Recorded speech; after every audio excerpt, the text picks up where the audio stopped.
Bienvenue pour ce nouvel enseignement. Cette fois-ci, nous sommes dans le chapitre 2 des rayons de lune du Mahamudra. Nous sommes page 47 du livre.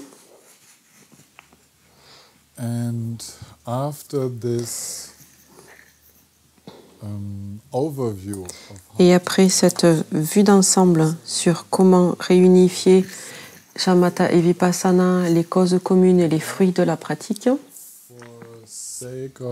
maintenant, afin d'assurer la plus grande clarté possible, Dakpota Shinamgyal attaque la description de Shamatha dans cet enseignement-là et Vipassana dans le suivant, de façon donc séparée. Donc heureusement, et c'est exprès bien sûr, il nous a expliqué de ne pas séparer les deux avant cela, mais c'est plus facile d'expliquer la méditation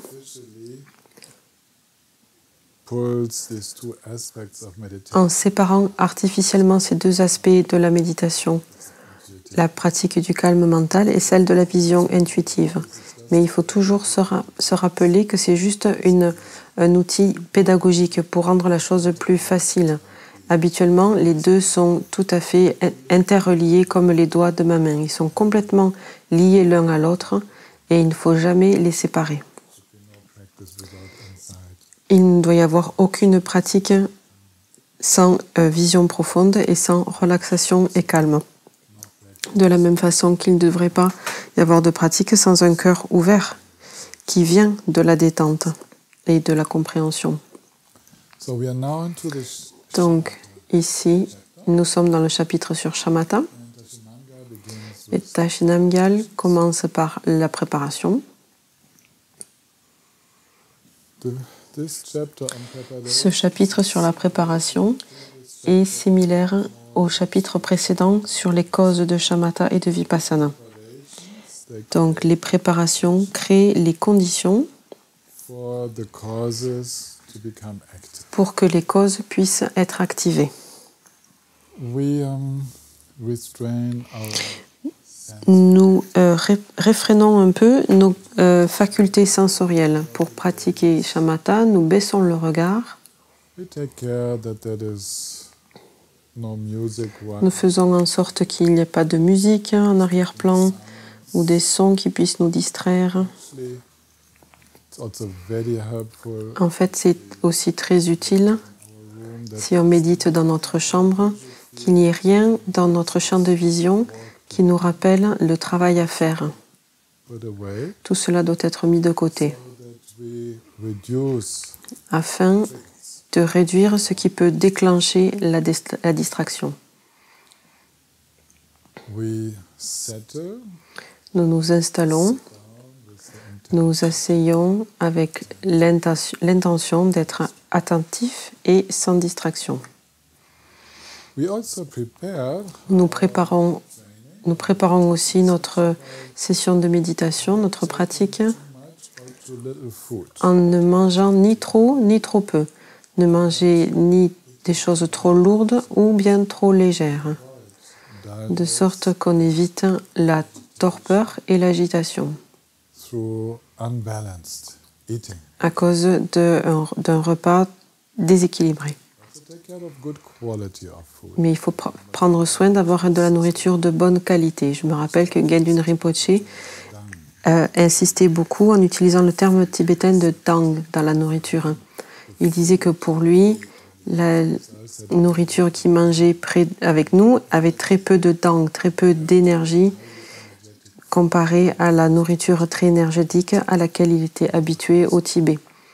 Même si c'était une nourriture pauvre, pas très riche, néanmoins, c'était une nourriture très énergétique.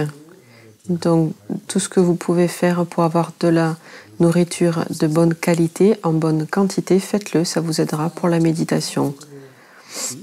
Trouvez un siège confortable. Confortable, ça veut dire ici que vous aimez y retourner. Il doit être fait de telle sorte que vous sentez que c'est un endroit où vous aimez être C'est un bon endroit pour développer un esprit clair et un cœur ouvert. Puis, vous vous asseyez dans une posture qui renforce la clarté. Le texte ici parle de la fameuse posture en 7 points, qui serait les jambes dans la posture du Vajra ou du lotus, et appuyer les poignets dans l'aine pour tendre les bras. Donc là, j'ai pas de coussin, mais ça n'a pas l'air tout à fait détendu pour la plupart des gens.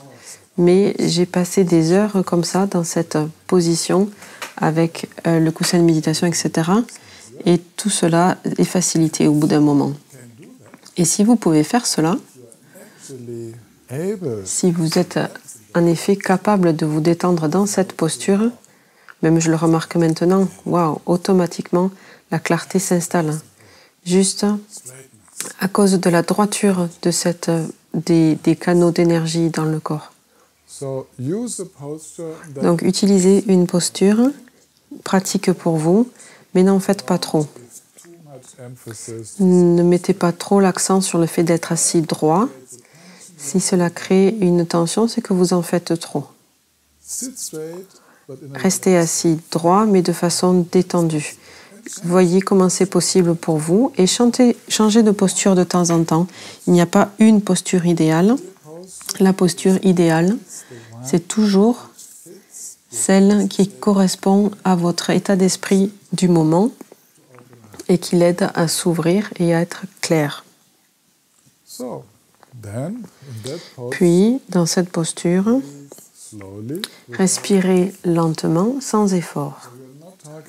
On ne parle pas ici d'exercice de pranayama. On ne parle pas d'une façon de respirer comme on me l'a appris dans d'autres traditions, où on essaie d'équilibrer la partie supérieure, médiane et inférieure de votre volume de respiration, etc. On a une certaine idée de comment ça doit être. Ici, on n'a aucune idée de comment ça doit être. On respire sans effort. Ne forcez pas, par exemple, une ouverture dans la respiration par le ventre, parce que vous aurez peut-être des contractions au niveau du diaphragme, vous aurez peut-être des peurs à cet endroit-là que vous voulez pousser un peu. Non, non, c'est pas l'idée. Détendez-vous, laissez les choses se faire naturellement. L'approche de la méditation bouddhiste ici, c'est essentiellement de laisser les choses se faire naturellement, pendant que l'esprit se détend, que les énergies subtiles se détendent et la respiration s'ouvre, etc. Petit à petit, on respire lentement et sans effort. Installez-vous aussi dans une disposition à tolérer les difficultés. Ça, c'est une préparation à la pratique. Oui, de dire oui, je suis prêt, je suis prête à faire face à des difficultés dans la pratique, dans la méditation. Oui, je suis ouvert à ça. Venez. Tout va bien. Si le corps montre quelque chose, l'esprit montre quelque chose, tout va bien. Je ne m'assieds pas pour passer un bon moment. C'est une attitude différente de la façon dont la plupart des gens méditent. Puis, on s'installe dans un cadre d'esprit, dans un état d'esprit, en ne considérant plus les possessions mondaines et tous les plaisirs et les soucis mondains. On peut s'aider nous-mêmes à ça en se disant, au moins là maintenant, pendant cette petite période de temps où j'ai l'intention de pratiquer, d'entraîner mon esprit, toutes mes entreprises mondaines sont non pertinentes, n'ont plus d'importance. Je ne vais pas penser à comment devenir une meilleure personne, à avoir plus de choses, avoir plus de pouvoir, être plus aimé, etc. Pour éviter les critiques, à recevoir des louanges, etc. Tout ce qu'on appelle les dharmas mondains et les priorités mondaines.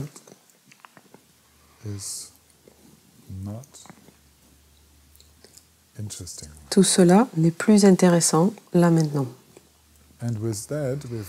Et avec cela,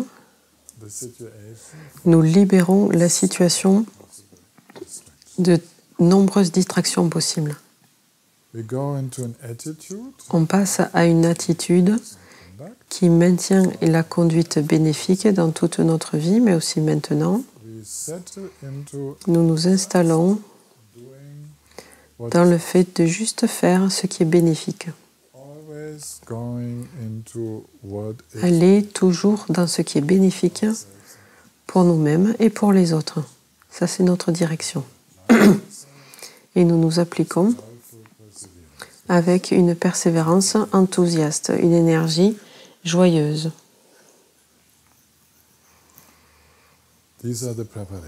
Voilà donc les préparations. Et maintenant, Dakpotashinam Gyal explique les objets possibles de la méditation. Donc le terme d'objet de méditation, ici on commence page 48, est un peu parfois difficile à comprendre parce que les objets, ce ne sont pas une chose. On n'a pas besoin d'avoir un objet. L'objet de la méditation peut être par exemple aussi la compassion. L'objet de la méditation peut être une visualisation. Ça peut être aussi la nature illusoire ou échangeante des phénomènes. Donc on parle davantage de sur quoi on place notre attention et notre focus. Comme on l'a dit précédemment, ce n'est pas une focalisation étroite, mais de voir où va notre conscience et dans quel champ elle rentre. Donc il y a 4 types généraux d'objets de méditation, de focus de méditation.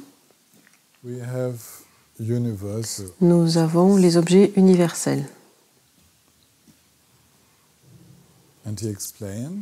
Et il explique que nous pouvons nous concentrer sur les représentations conceptuelles avec une analyse initiale. Alors un exemple très simple. Nous prenons une citation inspirante d'un bon livre du Dharma. Par exemple, quelque chose, un passage qui parle des qualités et des bienfaits du fait d'avoir l'esprit qui reste, qui demeure dans sa propre nature. Il y a donc une compréhension conceptuelle de cela qui stimule notre motivation, notre inspiration. Nous analysons, en fait, nous comprenons, il y a une compréhension et une analyse des mots, et puis nous nous détendons là-dedans. Nous pouvons aussi pratiquer shamatha, par exemple. Je suis dans un état de désir. Je veux mon biscuit au chocolat. Et j'analyse la représentation conceptuelle de comment dans le passé, ces biscuits au chocolat m'ont donné du plaisir et de voir à quel point c'était bref et de voir toutes les autres expériences sensorielles qui sont similaires aux cookies, aux biscuits. Et de cette façon, le processus conceptuel est un processus de contemplation, la nature brève des plaisirs qui s'élèvent de mon biscuit au chocolat. Et je peux étendre cela the other possible sensory desires. À tous les autres désirs sensuels possibles This ou is sensoriels. a famous Si contemplation cela est une contemplation célèbre impermanent nature sur la nature impermanente du bonheur temporaire dû au plaisir sensoriel, sensuel. C'est conceptuel, mais ça détend la saisie and deepens my de ces plaisirs sensuels et ça approfondit mon souhait, ma motivation source de trouver des sources de bonheur plus fiables, to enter into ce qui est la façon idéale d'entrer dans shamatha. Ici, on a un focus conceptuel de l'esprit qui nous amène dans la méditation avec une analyse initiale. As explained in the last teaching, Comme nous l'avons expliqué dans l'enseignement précédent, nous pouvons également laisser poser l'esprit sur une représentation non conceptuelle sans représentation. Par exemple, simplement, si je reste dans le champ visuel, allows n'importe quoi qui nous permette de nous concentrer, no analysis whatsoever, sans la moindre analyse, juste laisser poser. and that is usually the case Et habituellement, we meditate c'est aussi le cas quand on médite avec les sensations du corps. Par exemple, le fameux body scan. yes, most people Oui, la plupart des gens naming, labeling going ont cette habitude de nommer les choses. tell themselves Ils se disent par exemple, il y a un gratouillement dans le cou, une chaleur dans le cœur, mais ce n'est pas le but du body scan ici, de nommer les choses. the physical sensation Ici, c'est prendre la sensation physique comme support d'une présence totale, sans analyse, sans nommer les choses, juste rester avec. moving through the whole body Et donc passer en revue tout le corps, from the top of the head du haut de la tête jusqu'à la plante des pieds, until a complete presence to all jusqu'à ce qu'une présence complète où toutes les sensations physiques se développent sans le moindre goût et dégoût, de façon complètement équanime, sans analyse. where it On n'analyse pas de voir d'où ça vient, comment c'est relié à tout le reste, etc. Rien de tout cela. moving On prend juste le champ mouvant des sensations comme support à la méditation, sans analyse. non-conceptual support Donc un support non conceptuel peut être un support mouvant. Il peut se passer quelque chose, par exemple la respiration, les sensations physiques, les sons, mais il n'y a pas d'interprétation. mental work connect. Il n'y a pas de travail mental additionnel connecté, relié à ça. Generally, among these universal, Généralement, dans ces objets universels, we can direct our attention on peut poser notre attention sur ceux qui s'élèvent. on the sensations, Donc ça, c'était les sensations. with the different tingling, stitching, Et quand on est dans une vibration, un picotement, une sensation de chaud, de froid, etc. dans le corps, sans les nommer, also calls a on est dans ce qu'on appelle, ce que l'auteur appelle l'aspect quantitatif. list, On pourrait faire une liste, enumeration of on pourrait faire une énumération de tout ce qui se passe. that's meditation objects Ça, ce sont les objets de méditation knowing what qui impliquent de connaître ce qui s'élève. focus on that. Et la plupart des méditations se concentrent là-dessus. Prendre conscience des sons, des sensations physiques, des objets visuels, être conscient des pensées qui s'élèvent. Et puis, on peut passer sur la façon dont les choses s'élèvent. C'est ce qu'on appelle l'approche qualitative, la qualité de l'expérience. We are not interested anymore Donc, on s'intéresse plus what kind of sensation à quel genre de sensation s'élève et est perçue, mais plutôt c'est comment de faire cette expérience. feeling, C'est comment de ressentir. is it to be seen, C'est comment de voir. how is it to be thinking. C'est comment de penser. So we go to the nature. Donc on passe à la nature des phénomènes et se focus sur la nature de l'expérience. C'est un super support pour shamatha. Habituellement, on pense que c'est un excellent support pour la vision pure. Ce qui est vrai, c'est un pont qui nous permet d'accéder à la vision pure, la vision intuitive. Mais comme on reste sur la qualité de l'expérience, on est encore moins détendu par le contenu de l'expérience. Donc ça nous aide énormément avec shamatha. Par exemple, de rester juste avec le fait que les expériences sont remplacées par les suivantes de façon rapide, ce qu'on appelle la nature anicca, la nature d'impermanence des expériences.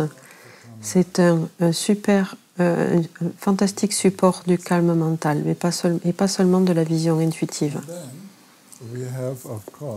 Et bien sûr, nous avons aussi comme focalisation universelle de la visualisation, comme quatrième point, de rafraîchir le souhait d'accomplir son but. Donc ça, c'est une forme de sati, de pleine conscience, qui se rappelle son but véritable, le but véritable de notre pratique. Toutes les pratiques extérieures, c'est bien, mais se rappeler que tout ça est là pour être au service d'un cœur ouvert, c'est se rappeler de l'essentiel. Et tout le reste doit s'adapter à cela. Donc, revenir à notre intention de base, à notre objectif de base, à notre motivation. Dans la tradition du Mahayana, on dirait revenir à la bodhicitta, à se rappeler cela. Revenir à ces intentions importantes qui nous motivent à la pratique. Par exemple, mon intention la plus importante peut être d'être naturelle.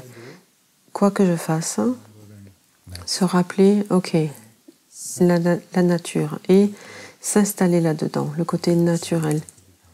Et puis, ça rend le shamatha beaucoup plus facile dans ces cas-là. Puis, il y a des objets de méditation qui changent notre attitude et notre comportement. Nous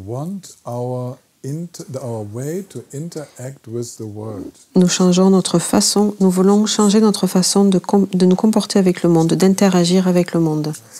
La méditation est supposée générer une transformation. Le comportement, ici, ça veut dire notre façon d'interagir avec le monde. Donc, on médite sur la laideur, la gentillesse, leur origine interdépendante, la façon dont les perceptions sensorielles s'élèvent avec les qualités originelles, les dhatus, la respiration. Tout ça, ce sont des objets qui changent notre comportement. Juste quelques exemples, je vais passer la liste en revue. Donc, s'il y a un fort désir, et ici, par exemple, le désir physique pour un partenaire sexuel, par exemple. Puis, on fait exprès de méditer sur le fait que cette personne merveilleuse, comme son apparence 2 à 3 mm sous la peau. Voilà, son odeur dans les toilettes, par exemple. Comment cette personne est quand elle a la fièvre ou mal à la tête, ou quand elle se lève le matin sans maquillage, quand elle vieillit, etc. On médite tout cela parce que ça réduit notre attraction physique forte. On ne rabaisse pas cette personne, c'est pas ça. On est juste en train d'égaliser notre attirance exagérée à des qualités positives qu'on exagère. On dirige juste l'esprit vers tout le reste. Et puis, on peut voir si on aime toujours cette personne, mais ce qui est sûr, c'est que l'attraction physique va diminuer. Donc, ne mélangez pas cette méditation sur la laideur. C'est toujours quand il y a un fort désir vis-à-vis de quelque chose qu'on prend pour tellement beau et qu'en fait, on en fait des tonnes. You contemplate the true Donc, on contemple la véritable nature des fleurs wither. quand elles vont faner. So in the beauty, Elles vont faner, c'est ça. Donc il y a la beauté de la fleur qui s'ouvre, mais il y a déjà la fleur qui fane dedans. Dans la beauté de l'enfant qui naît, il y a déjà la mort dedans. Et donc on équilibre notre vision des choses. kindness is La gentillesse, meditate upon when we c'est ce sur quoi on médite quand on sent de la malveillance dans notre esprit ou quand on a un manque de gratitude. On médite sur la gentillesse de ceux qui ont pris soin de nous, ou on développe de la gentillesse dans notre propre cœur. meditate on dependence. On médite sur l'origine interdépendante When we have this conviction, quand on a cette conviction que l'attachement va apporter le succès, la réussite. for example, we might Par exemple, dans notre jalousie, on peut être convaincu que si on s'attache un peu plus, notre partenaire va rester. it will be the cause for more suffering. Ça, ce serait au contraire la cause de davantage de souffrance. L'origine interdépendante, le manque de conscience, l'identification avec ses scandales, comment on est dans le monde, s'attacher aux expériences sensorielles, avec l'attachement, le saisie, le désir qui résulte de ça, qui nous amène à toutes les formes de stress. On médite là-dessus. Dès qu'on n'est pas clair sur notre façon de créer notre propre souffrance, de comment on crée notre propre souffrance. We definitely should always Donc, dans tous les cas, il faut toujours méditer sur la façon dont les perceptions sensorielles s'élèvent pour pouvoir les reconnaître à tout moment, pour pouvoir voir à tout moment que ce qu'on perçoit et comment on perçoit, c'est une perception de nos propres facultés mentales, perceive the world. que personne ne perçoit le monde exactement comme moi.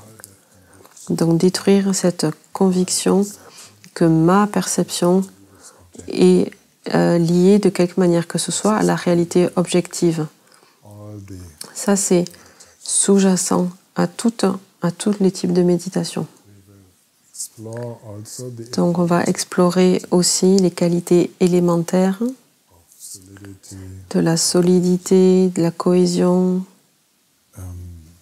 warmth, that la chaleur, c'est-à-dire le côté vivant et le mouvement dans tous ces processus sensoriels. On va explorer cela, la nature de l'espace, la nature spatiale de l'expérience et toutes ces couleurs de notre expérience. there's so much to explore. Il y a tellement de choses à explorer là-dedans. Et à certains moments, quand on est dans certains états d'esprit, par exemple, on se sent un peu lourd, coincé. Donc là, on a une préférence pour le mouvement, l'espace. Quand on se sent très léger et agité, il vaut mieux avoir de la solidité, etc.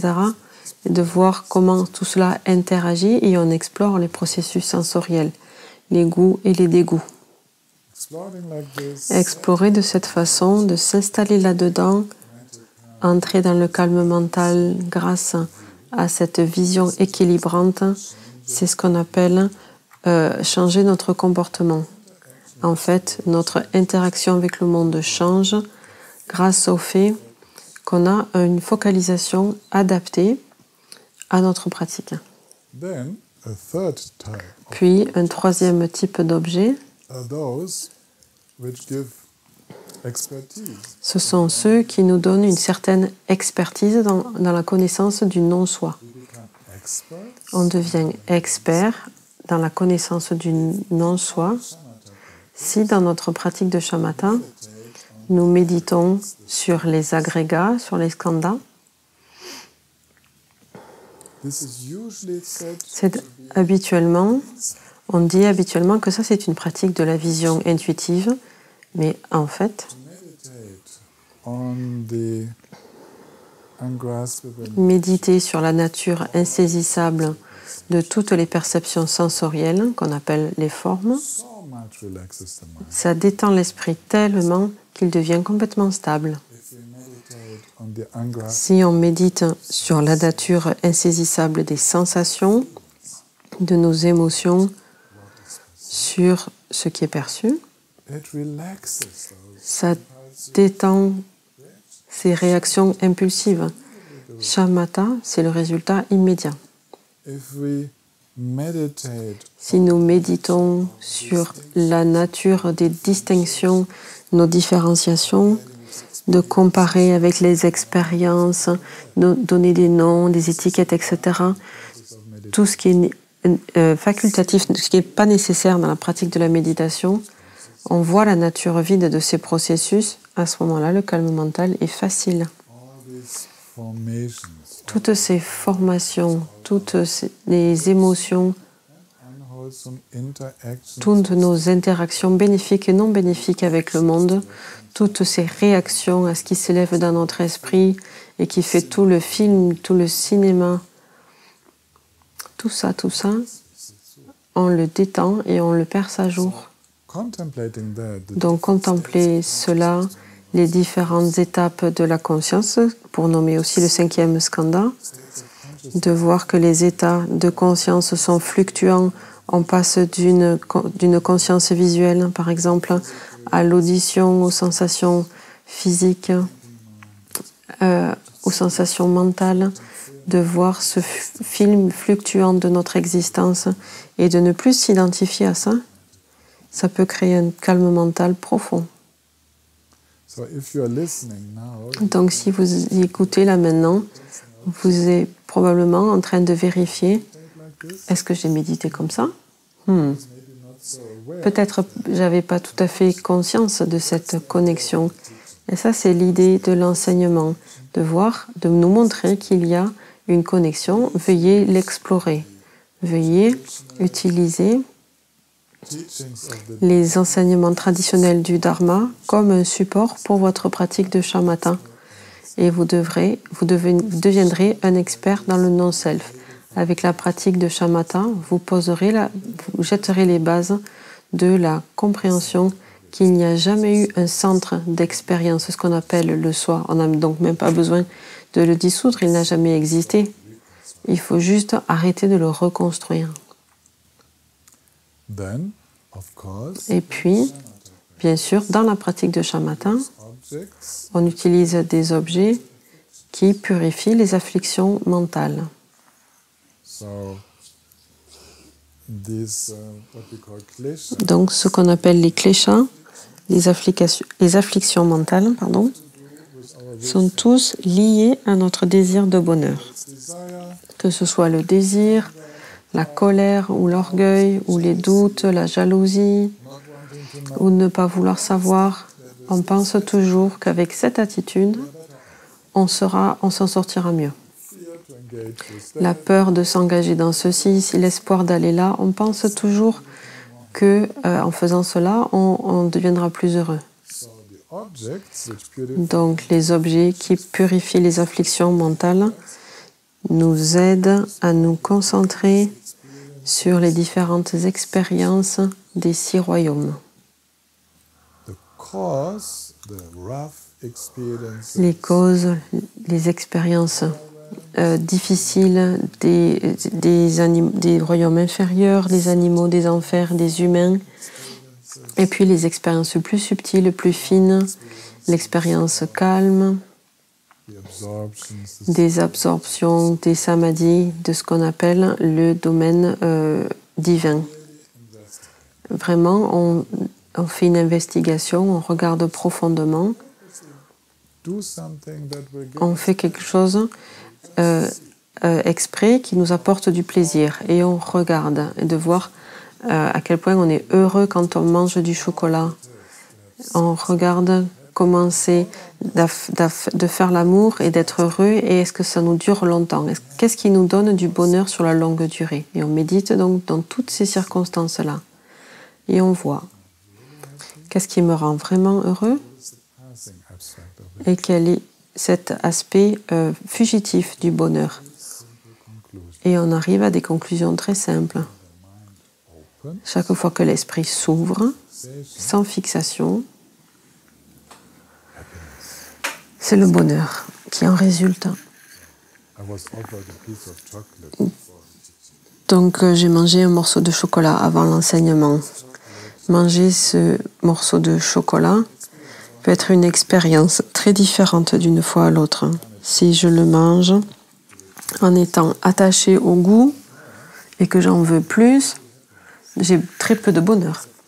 Le bonheur de ce goût et d'en vouloir plus, c'est déjà un état d'esprit fermé parce qu'il y a une volonté, un désir. Si je le mange, que le goûte, et à ce moment-là, je laisse mon esprit aller dans son ouverture de base, il n'y a pas de désir pour en avoir plus. J'ai utilisé l'expérience sensorielle pour rentrer dans la détente profonde de l'esprit qui donne un bonheur plus durable. Mais je pourrais faire ça aussi sans chocolat, si je sais comment faire. C'est ce qu'on appelle les objets qui purifient les afflictions mentales. Ils sont dans le domaine de ce qui produit habituellement une affliction mentale, une complication. On les prend comme support de méditation, on les regarde et on fait l'expérience d'un calme mental profond qui résulte de cette expérience. Et puis, on médite, donc ça c'est le deuxième aspect, pour purifier nos complications. On médite sur tous les différents aspects des 4 nobles vérités, des 4 vérités. Les 4 vérités des nobles, ce sont ces faits de la vie que tous les nobles, tous les êtres nobles, toutes les personnes éveillées ont découvert. Parce que tant qu'il n'y a pas de libération, le stress, que ce soit le stress grossier ou subtil, est partout. Le stress de vouloir être quelqu'un ou de ne pas vouloir être quelqu'un. Ça, c'est la cause de la souffrance. La souffrance dans ces causes que tous les éveillés ont découvert, c'est comment se libérer de ce stress, cette souffrance, ce dukkha. Et ils ont découvert qu'ils savent comment aller là, qu'ils connaissent le chemin. Donc, tout ceci a été enseigné par le Bouddha dans le Satipatthana Sutta comme étant le support suprême de la pratique de méditation. De méditer sur les 4 nobles vérités, dès qu'il y a du stress, de méditer là-dessus, découvrir la cause du stress, se détendre là-dedans, découvrir la liberté croissante, se détendre là-dedans et connaître le chemin pour arriver à ça, pour le chemin qui nous a permis d'arriver dans cet état d'esprit ouvert. C'est ça qu'on fait toujours. Et pour faciliter les choses à tout le monde, on va faire une petite pause et on fera une nouvelle vidéo qui parlera davantage de la pratique de shamatha pour que ce ne soit pas trop long en une seule fois.